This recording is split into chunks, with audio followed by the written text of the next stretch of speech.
Hello and welcome to Voices and Votes, our special program on the Lianghui. Members of the Chinese National People's Congress on Sunday afternoon voted to amend the country's constitution, the first constitutional change in 14 years. So why this year? What changes are the amendments meant to bring to the country's future? And how should we view the ongoing development of the rule of law in China? To discuss these issues and more, I'm happy to be joined in the Beijing studio by Professor Wang Chengguang from Tsinghua University and Victor Gao Zhikai, Vice President of the Center for China and Globalization. Martin Yag, Senior Fellow at Cambridge University and author of When China Rules the World, will join us via satellite. That's our topic. This is a dialogue. I'm Yang Rui.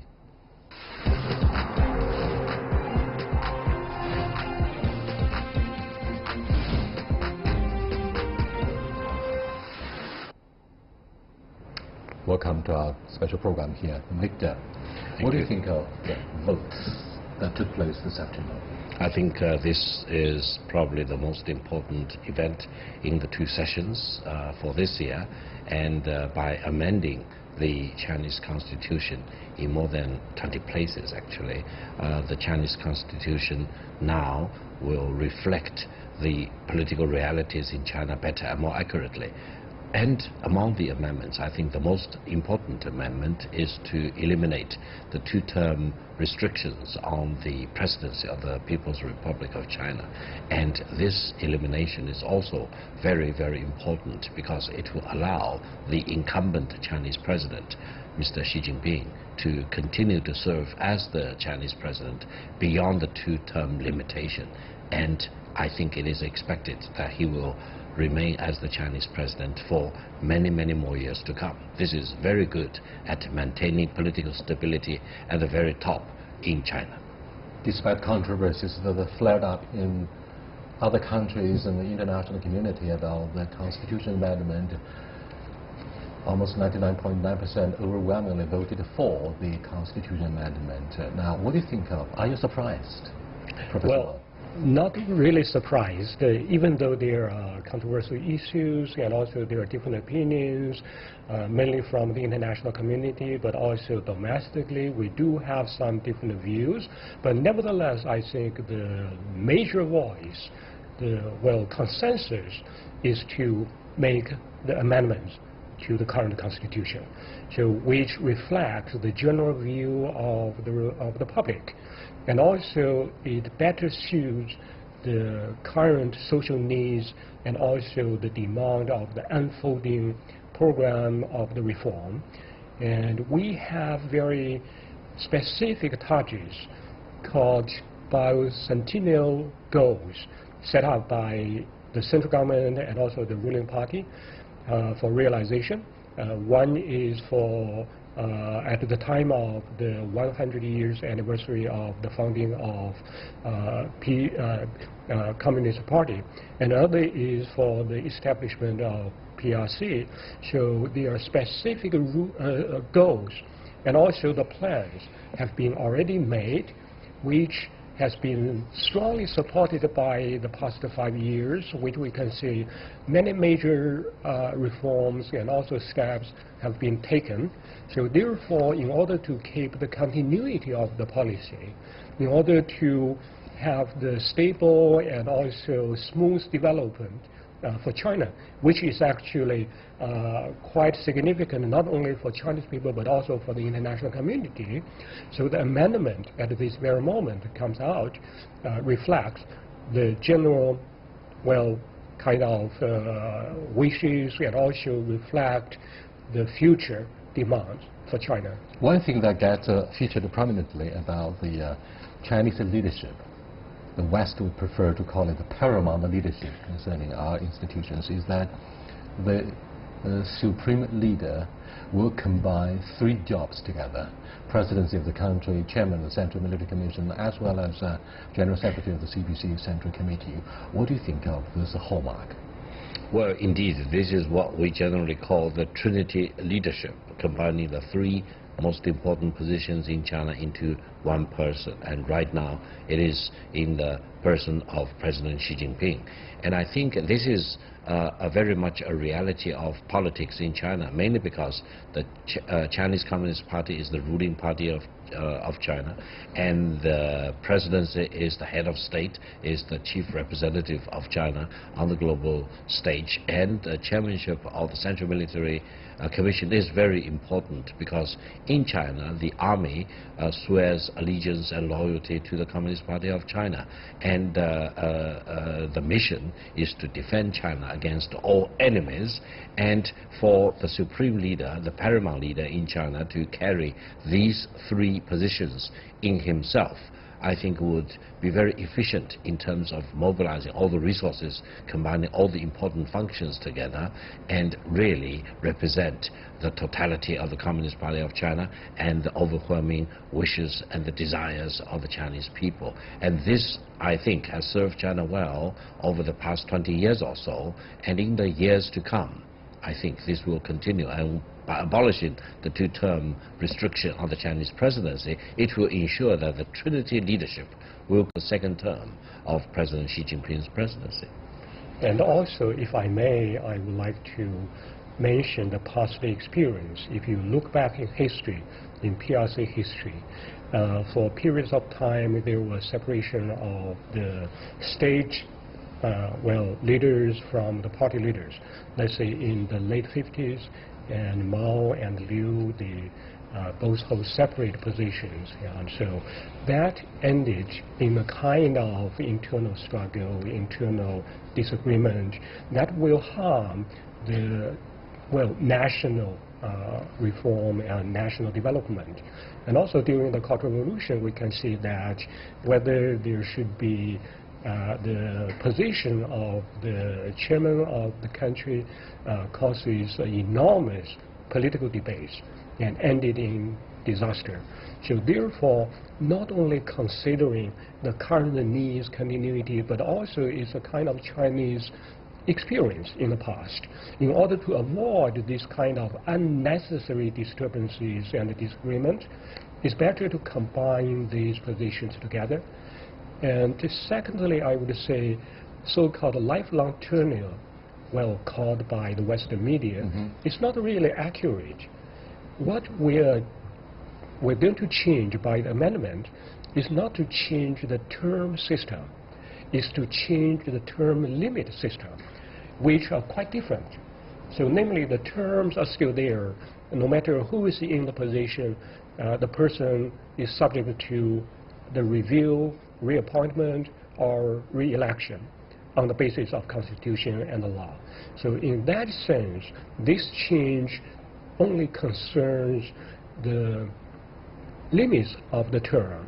It's not going to completely change the term system. And also this change only refers to the two positions of the state, the president and vice president. Does not concern or relate to any other positions. So I think, of course, it's a quite a controversial issue in the Western society. I can fully understand their concerns from their own perspective, from their own history and politics. But in China, whether the system fits into the Chinese reality, fits into the Chinese, the reform plan and national progress, I think the Chinese people have more say to on this issue. Let me go to Martin Jack, author of When China Rules the World, for his comments on the latest development in Beijing, where we have the most important political season. And the most interesting and front-page story is the Constitution amendment. Martin, you must have followed the political process here very closely. What do you make of the overwhelming support of the amendment? I mean, only 2 voted against and 3 abstentions. Are you impressed by the results? I'm not surprised by the result, because this is a reflection, I think, of the kind of attitudes and norms and loyalty within the Chinese political system, or in this case, of course, the Chinese Communist Party. So no, it didn't surprise me. Victor, the Communist Party of China Central Committee has suggested a section on supervisory commission be added to the constitution to establish the commission's legal status. Will the supervisory commissions become superpower bodies? The newly created supervision committee will be one of the most important political organs of power in China. It will rank on the same level with the Supreme People's Court and the Supreme People's Prosecutor's Office. And as the professor just now mentioned, it also ranks on a par with the State Council, that is the Central People's Government.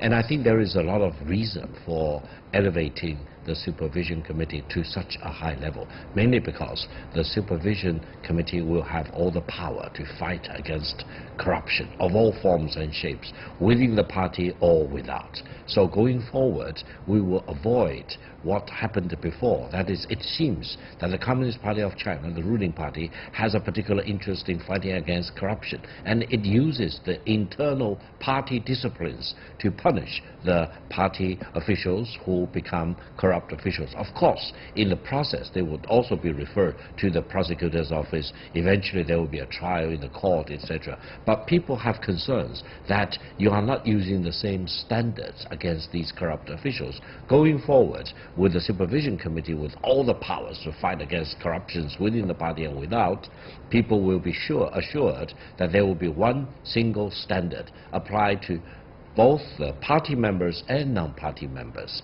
And I think this will ensure continuity and consistency and the standardization of all the criteria in fighting against corruption. My next question is very much about the alleged supremacy of the Supervisory Commission of the Central Committee of the Communist Party, which is actually above the party. Now, that is the allegation of some of the overseas observers. I wonder if Martin Yang agrees that the Constitution amendment will lay the groundwork allegedly for Mr. Xi Jinping to be the president above the 2 terms limits, and also this the proposal of establishing a national supervisory commission will raise doubts as to the absolute power of this watchdog. Now, both proposals actually refer to power itself, and in the West, there is an allegation that absolute power corrupts absolutely. So the supervision itself becomes a headline. So from the overseas point of view, what do you think of the concerns which have mostly been raised by the overseas observers? Well, I think taking the 2 points in order, certainly, I think it was very predictable, the change in the term limit, and I think in the short run, next 5 to 10 years, I don't expect it to make a great deal of difference. But it is a shift in practice by the Chinese Communist Party, because over the last several decades there has been a term limit, and the term limit has been observed, and the term limit was introduced because of the experience, I think, essentially of the latter days of Mao and the Cultural Revolution. And one has to say that although there's been problems during this period, maybe a stasis, some paralysis of policy making in the latter phase, this has been a it's been a very successful system during this period. I mean, this is maybe the heyday of governance within China. So there has to be some very good reasons, I think, to change the term limit. Now, in the short run, I don't expect there to be a great difference. And, you know, Xi Jinping has proved himself to be a very powerful and I think so far far-sighted leader of China, and has introduced major new perspectives and reforms during the period the 5 years that he's been a General Secretary and President. I think the problem, and I'm going to draw attention to the problem is that that a system needs to be capable of self-correction. And one of the problems for leaders that last a long time is that while for one phase they may be fantastic, they may be extremely good, in another phase things shift, history shifts, problems shift, and maybe in a new phase they're not so appropriate or so relevant or so capable of understanding the situation or being able to deal with the situation. So it can introduce an element of rigidity in the system which in some degree or other detracts from that need for dynamism and for a certain degree of turnover. So I think it's got some. I can see why it's been done, but there are some implicit dangers in it as well, and I think that's got to be recognised. On the supervisory commission and so on, well, I think this is a very logical step by the Chinese Communist Party. I mean, you know, the anti-corruption, in my view, the anti-corruption campaign being fought under Wang Qishan and so on, has been very successful and was very important and was dealing with an underlying problem in Chinese society, which was that corruption was eating away at the credibility and legitimacy of both the Chinese Communist Party and the Chinese government. And the Chinese leadership took decisive action, and it's been very successful. And in doing so, I think it shifted. It was, to all intents and purposes, the appearances did it definitely weakened corruption in the society. But of course, the problem was that it was simply a Communist Party body. So the next step to strengthen the anti-corruption campaign, let's not use the term campaign, to strengthen the ability of the society to deal with corruption, it needed to be not just a party body but a state body. And I think this is what has been done. And I would just add to this, you know, I think China's set a real example, not just for itself, but to the world about how to fight corruption, because this campaign has been easily the most public campaign fought, as far as I can see, by any country against corruption. I mean, I would draw your attention to the fact that in Britain, as a result of the financial crisis, I think not one single person ever went to prison. And in America, as a result of the financial crisis, I think maybe one person, I don't know the exact figure, but more or less only one person went to prison.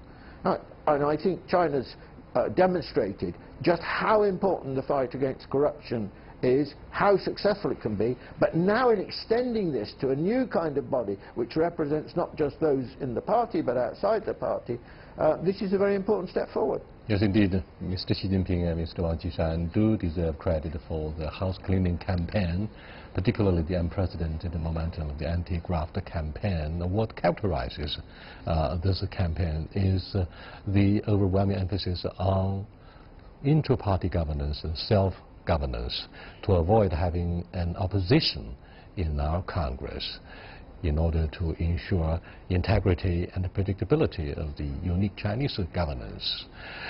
Up next, let's take a quick look at other views concerning the Liang Hui, and particularly the Constitution amendment.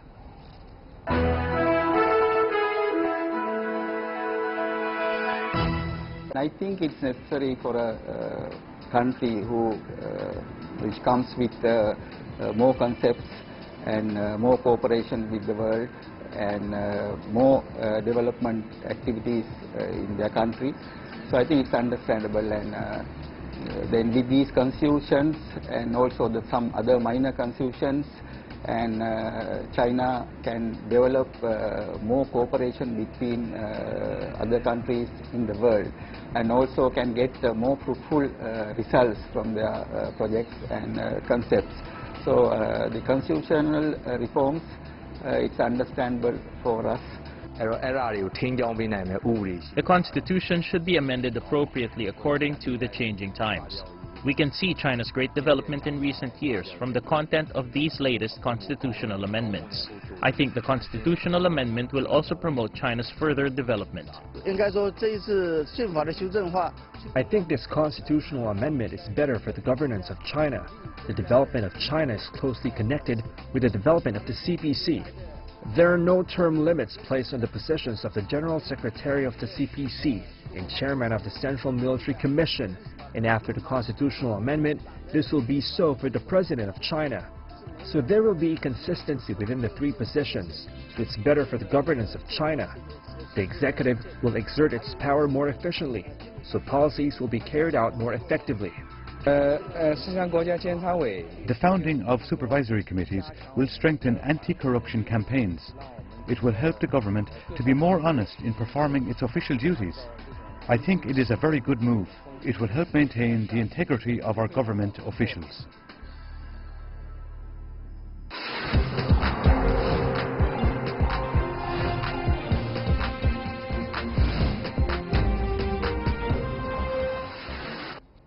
Welcome back. Victor, one important thing that makes our political institutions different from Western parliamentary politics is that we don't have any serious opposition or the bipartisanship across the aisle. Instead, we have the political consultation based on meritocracy. Do you think this will help supervise the absolute power, quote-unquote, to be exercised by the Trinity leadership? Well, I think China has a very unique system of political power and political participation, very much of Chinese characteristics, and it reflects the political realities on the ground as well as the historical evolution of the political process in China in recent time. And I think this system really ensures that while people or party members may have different views, we are encouraged to move in the same direction as set and decided by the Central Committee of the Communist Party of China. It's what we call the consensus building process. Exactly. And in this process, actually, everyone is encouraged to give your view, but eventually, after a collective process of vetting the views and making a decision, everyone is supposed to sign up with that decision. This actually creates more or less a uniformity of the strategic goals for the party, for the members of the party, and for the Chinese people as a whole. It's very different from sometimes very divisive partisan politics in countries like the United States, for example. And this also explains why the Chinese economic transformation over the past 40 years can be so thorough and so tremendous. And we do not mean that we want other countries to learn from the Chinese political system, but this is the system we have. It works, and it will continue to work into the future. Professor Wang, the CPC Central Committee proposed the inclusion of a pledging allegiance to the Constitution into the fundamental law. All state functions shall take a public oath of allegiance to the Constitution when assuming office. Now, we only came to know that there's such a scenario in Hong Kong, where the power handover took place back in 1997. Since then, the mainlanders started to realize, well, this is a very interesting and very impressive way of expressing one's loyalty to the Constitution or the highest office in the SAR area of Hong Kong. What do you think of a copy of this in the mainland? Well, I don't think it's just a simple copy of what happened in Hong Kong. And actually, I do think this is, number one, is a ceremonial process which will guarantee every appointed or elected officials loyal to the Constitution, to the Chinese people, and also committed to the strategic planning, strategic goals of the country. So number two, this is actually upholding the importance and significance of the Constitution and the law. So this kind of oath is not just a simple matter of ceremony. It's actually making all the party members, officials, loyal to the Constitution. So this is one important step to ensure the Constitution serves as a fundamental law and is the most very foundation of the legal system as a whole. Victor, This swearing-in ceremony or inaugural ceremony takes place in the United States after someone wins the presidency under the supervision of a Supreme Judge with the hands of the successor being put on the Bible. Now it carries both the religious overtones, faith, and absolute respect for the Supreme Court. In our country, what do you think of our manifestation of the allegiance? Well, first of all, I think pledging allegiance to the Chinese Constitution for all the officials in China is a very important ceremony, both in substance as well as in stylistic kind of ceremonial significance, I think. And definitely this is a good development, and eventually every official need to do this ceremony, pledging allegiance to the Chinese Constitution. In China, of course, the ruling party is the Communist Party of China, and they actually do not believe in any particular set of religion, for example. In a sense, they call themselves atheists or communists or Marxists, for example, and therefore I don't think they will play their hands on the Bible or Quran, for example, or Buddhist holy scripts. They probably, in their heart, will also swear their allegiance to the Communist Manifesto. It doesn't matter, I think. In China, the Constitution, as the professor just now mentioned, is the highest legal document which has a direct bearing on everyone, all the citizens, all the government officials in China. And I think swearing allegiance to the Constitution, in which it says very clearly that China is a socialist country ruled by the Communist Party of China, is sufficient enough. Thank you so much. Let me go back to Martin Yag. Hello, Martin. Hi. As I said earlier, mainlanders in China started to realize the importance of pledging allegiance to the leadership in Hong Kong. And do you think what happens in China, according to part of the proposal here, is to copy, to learn from Hong Kong and indeed the United Kingdom of Great Britain? What do you think of this latest development? Well, I think I agree with what's already been said already. I think that this is a reasonable and understandable change, and I think those kind of ceremonies are important in both at an individual level and at a collective level in pledging loyalty to the Constitution. It's a common practice, I think, in not in all countries, but it's fairly well established. By the way, even in countries like my own, if you don't believe in the Bible, you don't have a separate ceremony you can go through, or separate wording, which is expressing in a different kind of way your pledge of loyalty to the Constitution. So I think this is a reasonable development. I mean, I don't think, by and large, by the way, there's a great deal that China has to learn from the Hong Kong Constitution, but it's good to find something like this where a Hong Kong innovation can be used in China. Thank you so much. Well, very quickly, Professor Wang, do you think pledging allegiance to the Constitution is something that we learn from the Western institutions? Well, I think it's quite widespread practice in almost every country. So once taking the public office, you must make oaths and to express your allegiance to the Constitution, to the country. So I don't think that's anything special, but previously we do have these oath-taking ceremony for almost all ranks of the officials. Thank you so much. Except at the top. Thank you so much for your participation in this Voices and Votes, our special program on Liang Hui. I'll see you tomorrow at the same time. Until then, goodbye.